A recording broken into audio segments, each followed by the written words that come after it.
کل ایک صاحب مجھے ملے اور بیچارے بہت پریشان تھے. کہنے لگے کہ میں جب بھی کوئی کاروبار کرتا ہوں نقصان ہوتا ہے, جاب تلاش کرتا ہوں چھوٹ جاتی ہے, اور کہہ رہے ہیں ایک دفعہ نہیں درجنوں بار کے تجربے ہیں.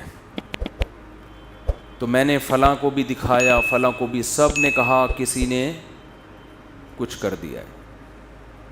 تو الو کے پٹھے ایک نمبر کے.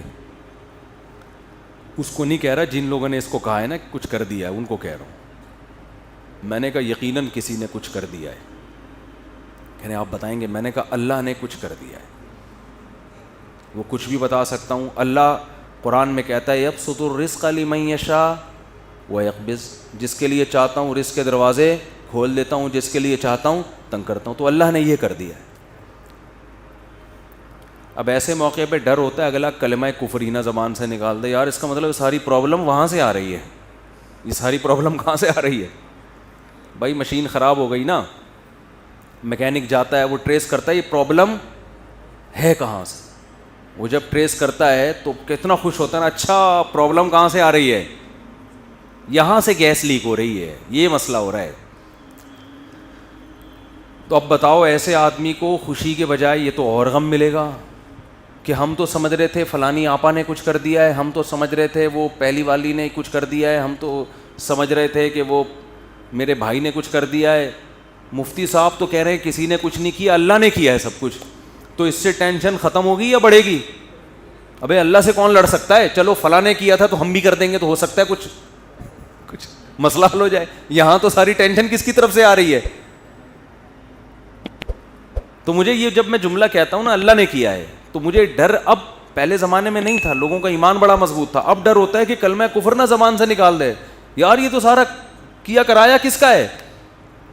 اللہ کی طرف سے. او ہو یہ تو اللہ ہی, معاذ اللہ نقل کفر, اس کا مطلب اللہ ہی ٹھیک نہیں ہے. فالٹ معاذ اللہ نقل کفر کس میں ہے؟ اللہ میں فالٹ ہے.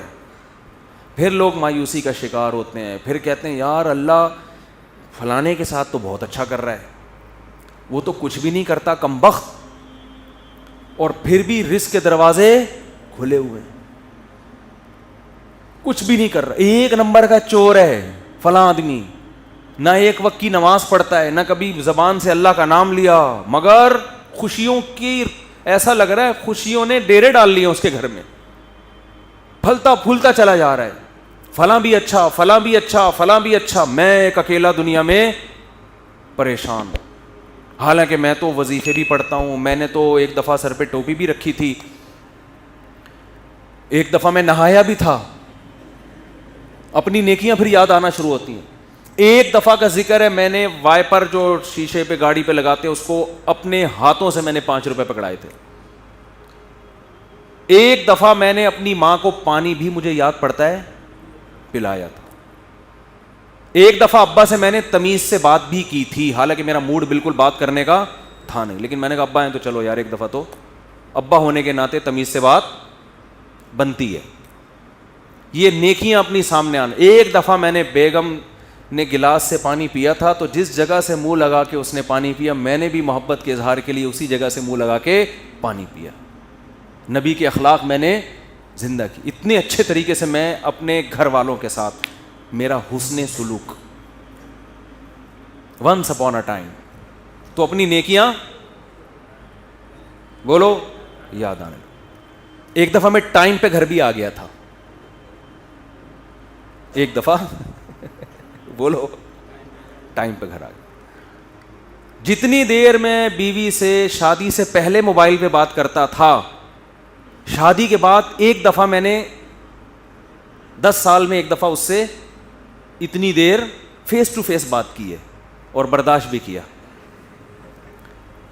تو اپنی نیکیاں یاد آنا شروع ہو جاتی. میں نے مسجد کے ڈبے میں ایک دفعہ پیسے ڈالے تھے. تو جب انسان کہتا ہے یار میں نے تو یہ بھی کیا, میں تو اتنا اچھا, میں تو اتنا نیک, میں تو یوں بھی, اور میرے ساتھ ٹینشنیں ہی ٹینشنیں, اور دوسرے کچھ بھی نہیں کر رہے, وہ تو مسجد کے ڈبے چوری کرتے ہوئے پکڑے گئے ہیں. ٹھیک ہے نا, بیویوں کو مارتے ہیں, پیٹتے ہیں, ماں سے اچھا سلوک نہیں, باپ سے اچھا سلوک نہیں, ان کے ہاں رزق کی ریل پیل, تو اس کا مطلب معاذ اللہ نقل کفر، کفر نباشت، فالٹ کہاں ہے؟ فالٹ تو معاذ اللہ اللہ میں، اللہ ہی ٹھیک. وہ منہ سے بول بھی رہے ہوتے ہیں پتہ نہیں اللہ کو میں ہی ملا ہوں.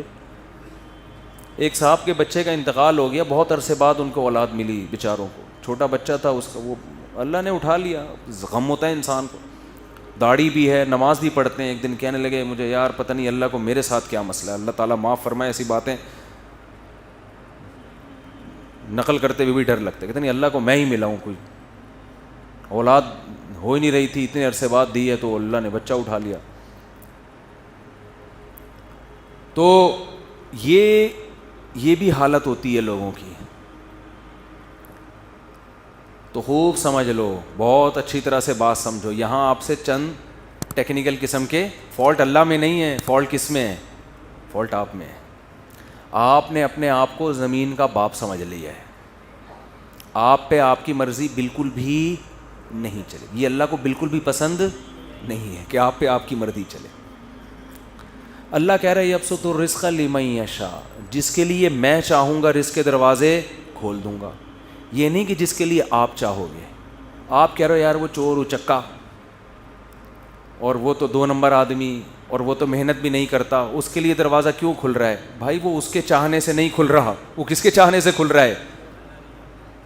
وہ اللہ کے چاہنے سے کھل رہا ہے. اور آپ اتنی محنت کر رہے ہو، رزق کا دروازہ نہیں کھل رہا، تو وہ اس لیے نہیں کہ وہ چاہتا ہے کہ آپ کے پاس پیسے نہ آئیں یا فلانے نے بندش لگا دی ہے فلانا، وہ اللہ نہیں چاہ رہا آپ کے پاس آئیں. اب یا تو اللہ سے لڑ لو. بھائی اگر کوئی پیسے آپ کے پاس لے کر آ رہے ہیں، وسیم بھائی درمیان میں ڈبہ نوٹوں کا ڈبہ چھین کے بھاگ گئے، وہ پیسہ آپ تک آنے نہیں دے رہے، تو آپ کس سے لڑو گے؟ وسیم بھائی سے لڑو گے. جو رکاوٹ بن رہا ہے اس سے لڑو گے نا. تو کیا اللہ سے لڑ سکتے ہو؟ بولو نا بھائی کیا ہو گیا؟ سامنے آپ گڑ گڑا سکتے ہو. اب مسئلہ یہ ہوتا ہے لوگ کہتے ہیں ہم تو گڑ گڑا کے بھی ہم نے دیکھ لیا، پھر بھی بولو نا بھائی کیا ہو گیا یار، بول کیوں نہیں رہے؟ پھر بھی گڑ گڑا بھی لیا. 27ویں رات کو بھی میں نے مسجد میں ایک دفعہ گیا تھا، میں رو رو کے دعا مانگی، امام صاحب سے بھی دعا کا کہا، امام حرم سے بھی کہہ دیا. جیبیں دکھا میرے تو موبائل پڑا ہوا ہے، کہہ رہے پیسہ، پھر بھی نہیں آیا. مجھے بالکل بھی پسند. وہ کہتے ہیں پھر مجھے ہمیں یہ طریقہ بالکل بھی پسند نہیں آیا. تو بھائی آپ ابھی تک اپنے آپ کو اللہ کا غلام سمجھ ہی نہیں رہے ہو. ایکسکیوز می سر، میں ان سے کیا کہتا ہوں، آپ اپنے آپ کو ابھی تک سمجھ ہی نہیں رہے ہو. دیکھو چند چیزیں پیدا کرنی پڑیں گی آپ کو، اس کے بغیر آپ کو بات سمجھ میں آئے گی نہیں. پہلی بات، جس کے پاس بہت دولت ہے نا، خوشحالی ہے، اس کو خوش قسمت سمجھنا چھوڑ دو. سمجھ رہے ہو؟ یہ جو اس پہ رشک آ رہا ہے ہائے، کیونکہ لوگوں کو ایک غم یہ ہے کہ میرے پاس پیسے نہیں ہیں، ایک غم یہ کہ پھر جب میرے پاس نہیں تو پوری قوم کے پاس نہیں ہونے چاہیے نا، دوسرے کے پاس پتہ نہیں کہاں سے آئے چلے آ رہے ہیں. اپنے دوستوں میں بیٹھتے ہیں نا، وہ کہتے ہیں یار ہمارا افغانستان کا ویزا نہیں لگ رہا، اس کا ٹھک کر کے امریکہ کا ویزا لگ گیا پہلے انٹرویو میں. ہمارا بنگلہ دیش کا نہیں لگ رہا، اور یہ ٹھک کر کے. ایسے بھی ہوتا ہے، لوگ ایمبیسی جاتے ہیں جاب کے، وہ امریکہ جانا چاہتے ہیں اور آسٹریلیا جانا چاہتے ہیں، لائن میں کھڑے ہوئے ہیں، فیل. دوسرے کی نہ کوئی بینک اسٹیٹمنٹ نہ کوئی، ایسے ہی وہ گیا اور ٹھک کر کے. ایسے میں نے دیکھے ہیں بھائی، امریکہ کا ایمبیسی گئے ٹھک کر کے ویزا لگا. بھائی جو اس کو جہاز میں بٹھانے جا رہے ہیں نا، ایسا رو رہا تھا کہ یار کتنا خوش قسمت انسان. صحیح ہے نا. ایک صاحب اپنے دوست کو جہاز میں بٹھا کر ہے، اس کا امریکہ کا ویزا لگ گیا. اس کی 3 دن تک نیند نہیں آئی ہے اس کو، اس غم میں کہ یار اتنے خوش قسمت انسان اور میں کتنا بدقسمت. اپنے بارے میں وہ یہ سوچ رہے ہیں. وہ یہ سمجھتے ہیں کہ امریکہ میں قبرستان نہیں ہے، جو امریکہ جاتا ہے وہ امریکہ ہی رہے گا، وہ قبر میں. تم اگر انجام دیکھ لو نا، تم کو یہاں کشادہ قبر تمہیں سستے میں مل جائے گی، وہاں قبر بہت مہنگی ہے میرے بھائی. بہت، یہاں جنازے میں ہزاروں لاکھوں لوگ آئیں گے، وہاں بہت تھوڑے لوگ ہوں گے. پھر دارالاسلام میں موت کا اپنا مزہ ہے بھائی. ٹھیک ہے آپ جائیں کمائیں، لیکن مرنا یہیں پسند کرو. اس کی بڑی ویلیو ہے کہ آپ دفن کہاں ہو رہے ہیں. لوگ کیوں مدینہ میں مرنا پسند کرتے ہیں؟ امام مالک بھائی نبی کے شہر سے جنازہ اٹھے تو نبی کے شہر سے نہیں کہ اسلامی ملک سے ہی اڑ جائے. میں یہ نہیں کہہ رہا جو وہاں مر رہے ہیں غلط کر رہے ہیں, وہ تو جہاں بھی مر جاؤ وہیں دفن ہو جاؤ, لیکن ایک فضیلت کی بات بتا رہا ہوں کہ کوشش کیا کریں اپنے کنٹری میں ہی مرا کریں. ابھی تو فی الحال ہم زندہ رہنے کی کوشش کر رہے ہیں, گورنمنٹ چاہ رہی ہے کہ ہم اسلامی کنٹری میں ہی مریں, لیکن جب مرنے کا ٹائم آئے تو کوشش کریں کہ اپنے کنٹری میں مر لیں. تو اب مجھے پہلی بات تو یہ دماغ سے نکال دو کہ جس کے پاس بہت دولت ہے, بہت خوشیاں ہیں, چاہے وہ دولت یا اس کی سیٹنگ کامیاب ہو گئی, آپ کی والی سے اس کی ہو گئی, یہ بھی تو ہوتا ہے نا, تو یہ دماغ سے نکال دو کہ وہ بہت خوش قسمت ہے. یہ آپ کی بہت بڑی بھول ہے. خوش قسمتی کا اس سے قطعاً کوئی تعلق نہیں ہے, کوئی تعلق نہیں. قارون سے پھر تو زیادہ خوش قسمت کوئی تھا ہی نہیں. کیا خیال ہے؟ اگر یہ اس کے پیسے آنے سے, پھر تو ہمارے سابق صدر دنیا کے کامیاب ترین انسان, ہم سب کو ویسا بننا چاہیے. اس کا تو کوئی تعلق ہی نہیں. پھر اس کا مطلب یہ ہوا کہ فرعون بہت خوش قسمت تھا اور موسیٰ معاذ اللہ بہت بدقسمت تھے, کیونکہ فرعون تو موسیٰ علیہ السلام کو یہی طعنے دیتا تھا کہ ان کے پاس تو نہ سونے کے کنگن, نہ ان کے پاس باغات ہیں, نہ ان کے پاس پراپرٹی ہے, نہ ان کے پاس محلات ہیں, کھانے پینے کے تو یہ محتاج ہیں. بے روزگاری کیا 10 سال بکریاں چرائی ہیں. آج کا کوئی بے روزگار بکریاں تھوڑی چرا رہا ہے جو وہ خودکشیوں کی طرف جا رہا ہے. 10 سال موسیٰ کلیم اللہ, اس وقت موسیٰ علیہ السلام سے بڑا روئے زمین پر کوئی شخص نہیں تھا, اللہ کو انتہائی محبوب, مگر کام کیا کر رہے ہیں؟ بکریاں لے کے صبح صبح ریوڑنے کے نکلتے ہیں, پہاڑوں میں جاتے, شام کو واپس, اور اپنا کوئی ذاتی گھر نہیں, سسرال میں رہ رہے ہیں. ایک روم دیا ہوا ہوگا انہوں نے کہ بھئی یہ بکریاں چرانے کے لیے ہم نے ان کو رکھا ہوا ہے, کیونکہ جن بزرگ کے گھر رہتے تھے ان کا بیٹا نہیں تھا نا کوئی, تو ملازم رکھنا, بطور ملازمت کے رہے ہیں. نہیں آ رہی میرا خیال ہے بات؟ اور بکریاں چرانا آسان نہیں ہے, ہم سے پوچھو. 3-4 بکریاں ہم نے رکھی ہوئی ہیں, جو جس کو کوئی غم نہ ہو بکریاں پال لے. حقیقت بتا رہا ہوں آپ کو. کھلاؤ پلاؤ, جب دودھ نکالنے کی باری آتی ہے تو ایسا تکبر, ابے ہمارا کھا کے ہمیں نہیں کھلا رہی یار.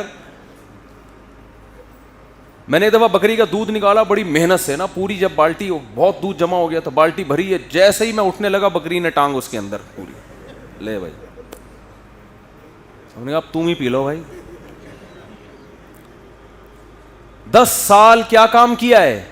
اپنے ماں باپ سے دور, اپنے بہن بھائیوں سے دور, مدین میں بے روزگار. ایک روزگار ملا ہے اور وہ بھی کتنا ٹف. اور موسیٰ کی پرسنالٹی دیکھو, یہ وہ ہے جس کے ذریعے اللہ مصر میں انقلاب لے کر آئے گا, اور جس کا ذکر آسمانی کتاب قرآن میں سب سے زیادہ کرے گا, نام لے لے کے. قرآن میں جتنا موسیٰ کا نام استعمال ہوا اتنا کسی کا نام استعمال نہیں ہوا. کام کیا ہو رہا ہے؟ بکریاں چرا رہے ہیں. تبھی جو سودی بینک میں جاب کرتے ہیں نا, ہمارے حضرت سے ایک صاحب نے پوچھا کہ یہ سودی بینک میں جاب چھوڑ دیں تو اتنے لوگ کیا کریں گے؟ کیا فرمائے, رکشے چلائیں, ٹماٹر بیچیں. وہ کہتے نہیں میں ٹماٹر کیوں بیچوں؟ آپ نے یہ خود اپنا ایک معیار بنایا ہوا ہے کہ میں اس لیول کا آدمی ہوں. یہ آپ کا, یہ اللہ نے نہیں بنایا آپ کو. حلال حرام کمانے پر کی آپ کو اجازت نہیں ہے. بے شک آپ کو رکشہ چلانا پڑے, بے شک آپ کو گول گپے بیچنا پڑے, بے شک آپ کو ٹماٹر بیچنا پڑے. یہ آپ کی اپنی تھنکنگ ہے کہ ٹماٹر بیچنے والا ناکام اور دنیا کا پست ترین انسان. یہ آپ کا خود ساختہ نظریہ ہے. اللہ کی نظر میں یہ نظریہ قابل قبول نہیں ہے. یہ تو آپ نے اپنے لیے متعین کیا کہ مجھے جی ایسی ہی گاڑی چاہیے, جیسے میں بینک میں مینیجر تھا نا, ایسے ہی جاب جب مجھے ملے گی 3 پیس سوٹ ٹائی میں گاڑی میں بیٹھ کے کسی کمپنی میں جاؤں گا اور اتنی ہی تنخواہ ملے گی, تو اس کا مطلب مجھے حرام کا متبادل مل گیا. تو وہ تو متبادل مل گیا, اب کیا ہے؟ وہ تو کسی کو بھی مل جائے تو وہ چھوڑ دے گا. ایسا نہیں ہے. آپ کو حرام کی طرف جانے کی اجازت بولو نہیں ہے. ٹماٹر بیچنے پڑے آپ کو, یہ تو آپ نے خود متعین کیا ہے. تو پہلا تو آپ جس کے پاس دولت ہے اس کو خوش قسمت سمجھنا ختم کر دیں. یہ بہت بڑی میں کہتا ہوں یہ اتنی بڑی بے وقوفی ہے نا کہ جس کو پتا ہے موت بھی ہے آگے.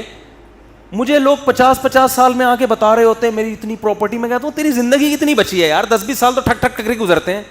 ابھی مجھے یاد ہے میں یہاں ممبر پہ بیٹھا تھا 2011 میں بیان کر رہا تھا, کل کی بات لگ رہی ہے, اور اب کیا آ گیا 2021.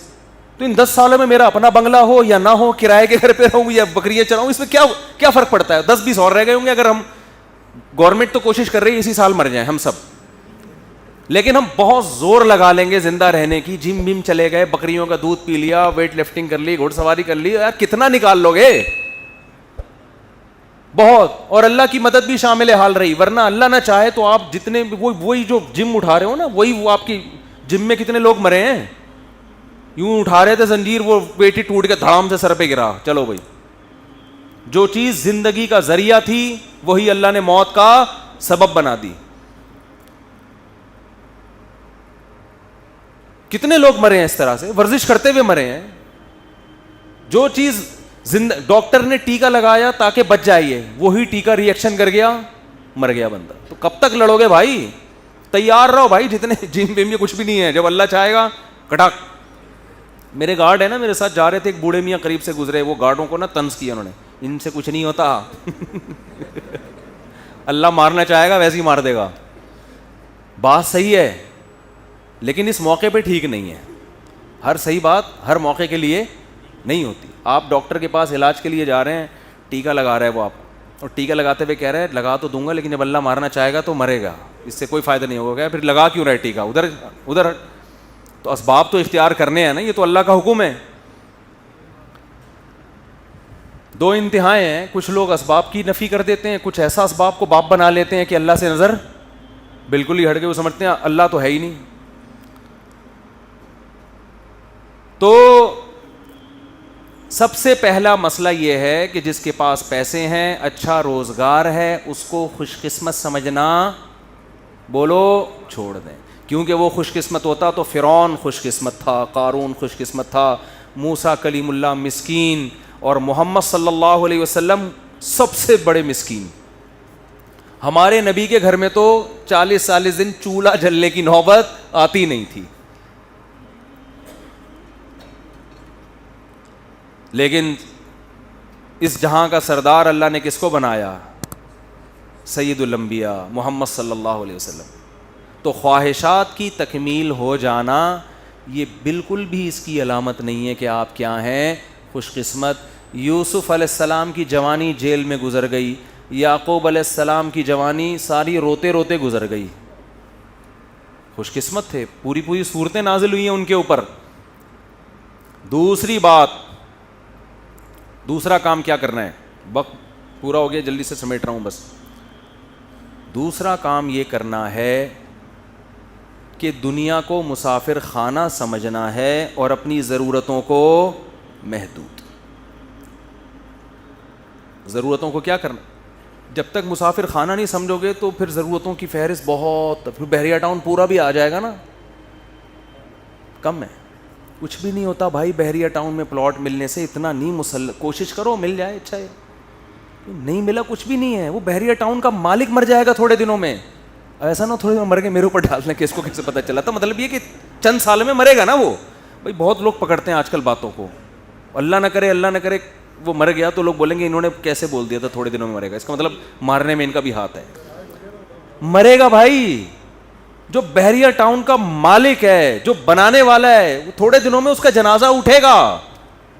تو میرا اور آپ کا, ہم کس کھیت کی مولی ہیں؟ ہم 2-4 پلاٹ لے کے, یار میری بھی بلڈنگ میرا پلاٹ, اور جس کو نہیں مل رہا وہ ڈپریشن میں جا رہا ہے. یار سب سے بدترین انسان اللہ کی نظر میں وہ ہے جو دیواروں اور اینٹوں سے دل لگائے. یہ بتا دوں, یہ پیغمبروں کی تعلیمات ہے. سب سے بدترین اللہ کی نظر میں وہ ہے جو دیواروں اور اینٹوں سے دل لگائے. کیونکہ جو باقی جتنی چیزوں سے دل لگاؤ گے نا وہ استعمال ہو جاتی ہیں. خربوزے سے دل لگاؤ گے, کھا کے مزہ آئے گا اور دل بھر جائے گا, کتنے خربوزے کھا لے گا آدمی. انار سے دل لگاؤ گے, انار کھاؤ گے, 2 کھا لو گے, 3 کھا لو گے, اور وہ استعمال ہوگا, جزو بدن بنے گا, صحت ملے گی اور فٹ فاٹ. آپ کی زندگی وفا کرے گی. یہ لذت ایسی ہے جو کیش کرا لو گے آپ, یعنی زندگی میں اس کا فائدہ اٹھا لو گے. کپڑوں سے دل لگاؤ گے, پہن کے مزے اڑا لو گے کپڑوں کے. جوتوں سے دل لگاؤ گے, پہن کے مزے اڑا لو گے. تعمیر سے دل لگاؤ گے تو تعمیر میں جتنی انویسٹمنٹ کرو گے اتنی آپ کی زندگی ہے نہیں, اس کا فائدہ اپنی زندگی میں اٹھا نہیں سکتے. جتنا سریا آپ پلر میں ڈالو گے نا اتنا اپنی ہڈیوں میں کیلشیم نہیں ڈال سکتے آپ کی ہڈیاں بوسیدہ ہو جائیں گی اور وہ پلر کھڑا رہے گا. نہیں آ رہی بات؟ اس لیے کرایہ کے گھروں میں بھی وہی مزے ہوتے ہیں جو ذاتی گھروں میں ہوتے ہیں. اب یہ بات بھی لوگوں کی سمجھ میں نہیں آتی, کہتے ہیں اپنا گھر تو اپنا ہی ہوتا ہے. تو جب تم دنیا کو مسافر خانہ ہی نہیں سمجھتے تو تمہاری کھوپڑی میں ہماری باتیں آئیں گی کہ اپنا گھر تو. میں نے ایک بیان کیا, پورا سمجھایا کہ بھائی کرائے کا گھر بھی اپنا ہی ہوتا ہے یار, کچھ بھی نہیں ہوتا. تھوڑے دن میں یہاں سے بھی مرے گا, وہاں سے بھی مر کے نکلے گا. نہیں جی اب کرایہ دینا پڑتا ہے ہر مہینے. ابے تو وہاں 1.5-3 کروڑ روپے لگا کے گھر خرید رہا ہے, وہ نہیں دینا پڑتا؟ تو وہ بھی تو دینا ہی پڑ رہا ہے. یہاں جتنا کرایہ دے رہے ہو نا, دیکھو ایک پہلی تاریخ کو آپ نے کرایہ دیا, پورا مہینہ اس کرایے کے مزے اڑاؤ گھر کے اندر. 20-30 ہزار دے دیا, 30 ہزار میں پورا مہینہ آپ نے گھر کو نچوڑ لیا. اور گھر کی واٹ بھی لگا دیتا ہے انسان, مالک مکان کا بیڑا غرق. حقیقت ہے, کرایہ دار تو ایسی واٹ لگاتے ہیں گھر کی, سارے نل کے ول کے توڑ پھوڑ دو اس 30 ہزار میں نا, اور بجلی کا بل بھی نہ دو, وہ آ کے وہ ترساؤ مالک مکان کو. ٹینشن دیکھو, ٹینشن پارسل کرنا سیکھو. ایک طریقہ ٹینشن ختم کرنے کا یہ بھی ہے. ایک صاحب کا فون آیا کہ میں نے کسی کے 1 لاکھ روپے دینے میں اتنی شدید ٹینشن میں ہوں کہ میں بتا نہیں سکتا, اور آج وہ شام کو 6 بجے آ جائے گا لینے کے لیے. میں نے کہا اس میں کون سی بات ہے, ٹینشن پارسل کرو. بھائی آپ کے اوپر ایک بوجھ ہے, اٹھ نہیں رہا, ساتھ والے کے کندھے پہ رکھ دو تو آپ کا بوجھ کیا ہو جائے گا, ہلکا. کہہ رہے یار میں کیسے پارسل. میں نے کہا جب وہ 6 بجے آئے تو بولو نہیں ہے, جب وہ 6 بجے پیسے مانگنے کے لیے آئے تو بولو نہیں ہے. تو اس سے کیا ہوگا, آپ کی ٹینشن, جو ٹینشن آپ کو رہی ہے وہ اس کو شروع ہو جائے گی, آپ ریلیکس ہو جاؤ گے. ٹھیک ہے, تو کرائے کے گھر میں تو ویسے ہی ٹینشن کرایہ دار کو نہیں ہوتی, ٹینشن کس کو ہوتی ہے, مالک مکان کو ہوتی ہے, جس نے غلطی سے آپ کو اپنا گھر کرائے پر دے دیا. ایک بٹن بھی ٹوٹتا ہے تو مالک مکان کو فون کرتے ہیں, بھائی تو بٹن لگوا دے, ابے تو لاک صحیح کروا دے, ابے تو یہ کروا دے. وہ کہتا ہے یار جان کو, اور خراب سب کچھ آپ خود کر رہے ہوتے ہو. پیسہ اللہ نے بہت دیا ہے, بنا لو ذاتی گھر بھائی, ہم منع نہیں کر رہے, کوئی ناجائز نہیں ہے. نہیں دیا تو یار انجوائے کرو کرائے کے گھر میں. بہت پیسے کا مطلب کیا ہے, کھا بھی اچھا لیا, پہن بھی اچھا لیا, سواری بھی اچھی, بیگم بھی اچھی, بچوں کی فیسیں بھی اچھی, اسکول میں بھی اچھے, سب کچھ ہونے کے بعد یہ رافی پڑا ہوا ہے تو چل یار بنا لیتے ہیں, اپنا گھر بنا لیتے ہیں, مرا گئے تو بچوں کے کام آ جائے گا. وہ بھی بچوں کی نیت سے بناؤ, اپنے لیے نہیں, کیونکہ 50-60 سال میں لوگوں کے پاس پیسہ آتا ہے, اس میں اپنے لیے کیا رہ گیا یار, اپنے لیے کیا رہ گیا, اپنی تو زندگی ختم نا. اب کیا 10-20 سال کے لیے اپنا, اور تو کرائے پہ گزارا کرے بس. اب تو پینٹیں کرائے پہ مل رہی ہیں. دیکھو دولہا جب شادی میں رخصتی ہو کے جاتا ہے نا, اس کو اچھی گاڑی چاہیے ہوتی ہے, تو یہ نہیں کہ اب بینک سے رخصتی کے لیے گاڑی نکلوا رہا ہے, وہ رینٹ کار والوں کو فون کرتا ہے, یار ذرا اچھی سی گاڑی جو ہے نا, پھول وول چمک پٹیاں لگا کے ذرا بھیج دے یار. تو وہ کہتا ہے یہ پیسوں سے خریدو. کیا ہے, ایک رات کی بات ہے یار, دلہن کو یہاں سے وہاں پارسل کرنا ہے, تو میں ایک رات کے لیے 25 لاکھ 30 لاکھ کی کرولا خریدوں, میں پاگل تھوڑی ہوں. تو یہی گھر میں بھی سوچ لیا کرو, 10-20 سال کی بات ہے یار, وہ بھی اگر گورنمنٹ سے بچ نکلے, ٹھیک ہے نا, 10-20 سال کی بات ہے, 15 سال کی, 20 سال کی, 25 سال. 20-25 کو کوئی ویلیو نہیں ہے, اتنا نہیں ہے یہ آپ سمجھ رہے ہو, پتہ نہیں 20-25 کیا ہوتا ہے, کچھ بھی نہیں ہے. اور یہ بھی ہے کہ یقین بھی ہو, ورنہ تو کیا پتا کل کا اگلے ہفتے کون زندہ رہے گا کون نہیں رہے گا, کچھ بھی نہیں پتا. ابھی پھر کورونا کی کوئی نئی چیز آ گئی ہے, تو کورونا نے دنیا کو تگنی کا ناچ نچا دیا ہے, پھر کوئی نئی شکل میں آیا کورونا. اللہ بھی کہہ رہا ہے کہ انسان کے بچے بن جاؤ, اللہ کی طرف رجوع کر لو, اللہ سے نہیں لڑ سکتے. نئی شکلوں میں کورونا آ رہا ہے, پھر فلائٹیں بند ہو رہی ہیں, دنیا عذاب میں. بھائی اتنا نہیں ڈرو, موت کے لیے تیار ہو یار, کسی بھی ٹائم کوئی بھی مر سکتا ہے. غیر مسلم موت سے ڈرے, سمجھ میں آتا ہے, کیونکہ اس کا تو یہ ہے کہ میری ساری عیاشی ختم. ہم تو کہتے ہیں یار ایگزامینیشن ہال سے کوئی پہلے نکلے گا, کوئی بعد میں نکلے گا, آخرت اللہ راضی ہے تو کوئی مسئلہ نہیں.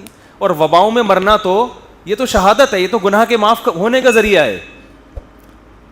حدیث میں آتا ہے طاعون وبا مسلمان کے لیے رحمت ہے اور نافرمانوں کے لیے عذاب ہے.